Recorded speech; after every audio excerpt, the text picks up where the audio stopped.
이번 고민 사연은 연애 고민 사연입니다. 우후! 제가 소개해드리도록 할게요. 이 급반전도. 안녕하세요. 남자친구가 이해되지 않아 사연을 보내봅니다. 제 남자친구는 결벽증이 있는 것 같아요. 유독 손 씻는 거에 집착을 합니다. 데이트를 하다가도 장소를 옮길 때마다 손을 씻느라 바빠요. 나 손 좀 씻고 올게.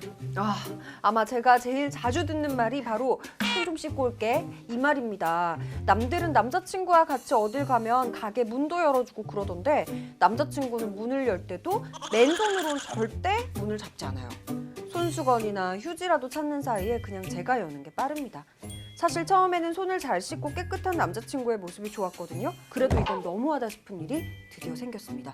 올해 벚꽃 구경을 하러 대공원에 갔는데요. 자기야, 나 손 좀 씻고 올게. 잠깐만. 방금 씻었잖아. 씻지 않았어? 방금 씻고 나랑 손잡고 10분 정도밖에 안 걸은 것 같은데 또 손을 씻는다고? 아니, 저기 화장실 보이니까 그냥 씻는다는 거지. 아니 뭐 더러운 거 만진 것도 아니고 그냥 나랑 손만 잡았는데 손을 왜 씻어? 내 손 더러워? 내 손 더러워? 아니, 꼭 그런 건 아니지만. 아니 아니라고는 했지만 내 손을 잡고 걸었을 뿐인데도 손을 닦고 온다. 이건 좀 심각한 거 아닌가요? 손 씻는 것에 집착하는 남친. 대체 왜 이러는 걸까요?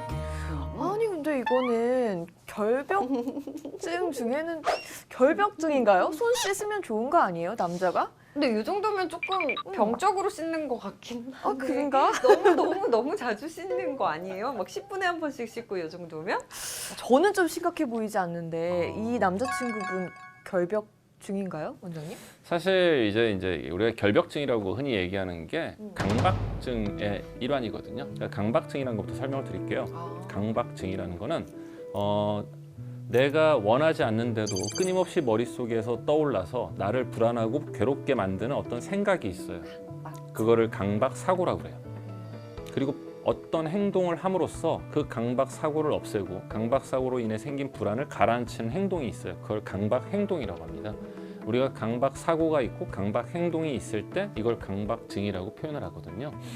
이 강박증은 테마가 여러 가지가 있는데 그중에 제일 대표적인 게 이제 청결에 대한 거 혹은 오염에 대한 거라고 그러는데 이게 우리가 결벽증이라고 부르는 거죠. 가장 흔한 것들 중에 하나.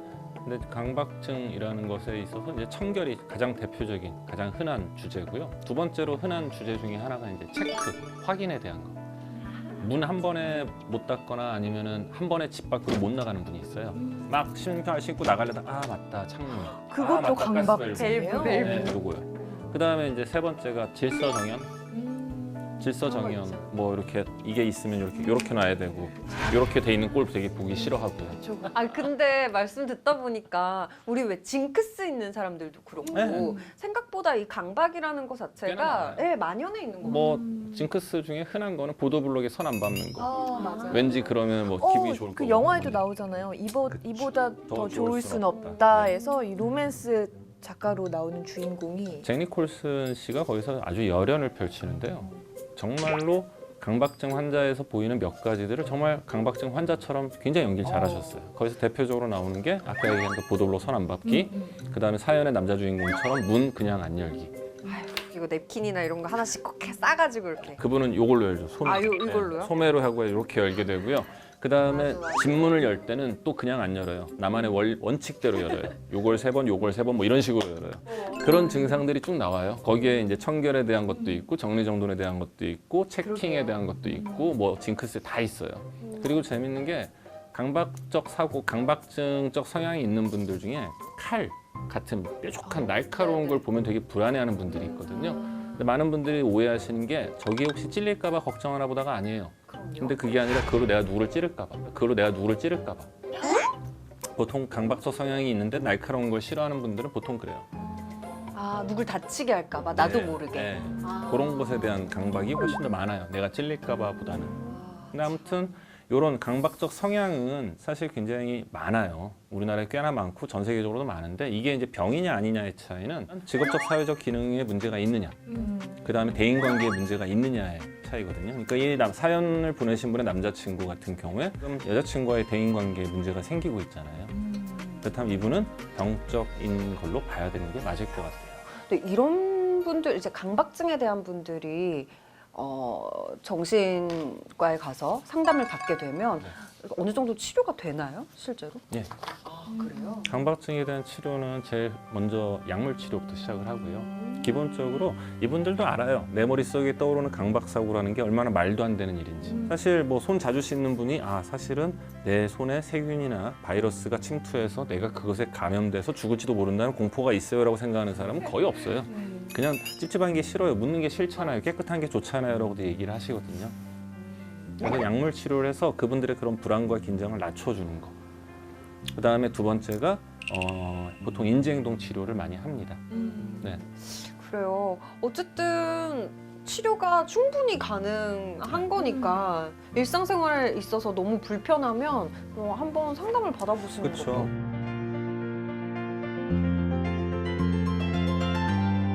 자, 오늘 돌연병 이야기 그리고 강박증 이야기 함께 해봤어요. 시간이 진짜 후루룩 흘러갔네요. 그러게요. 네, 기본적으로 우리가 이 사회에서 그리고 대인관계에서 일어나는 여러 가지 사건, 사고의 대부분은 서로에 대한 몰 이해 혹은 오해 때문이라고 생각을 합니다. 나와 다르다고 해서 잘못된 게 아니고요.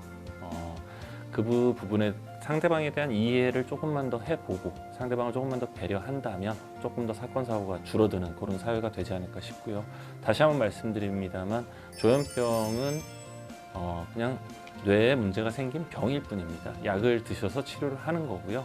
그분들이 의도를 가지고 나쁜 행위를 하는 것이 절대 아닙니다. 국가 그리고 지자체 이런 행정을 담당하시는 곳에서 그분들의 치료와 관리를 꼭 좀 책임을 지는 그런 자세가 필요할 것 같다는 생각이 듭니다. 네.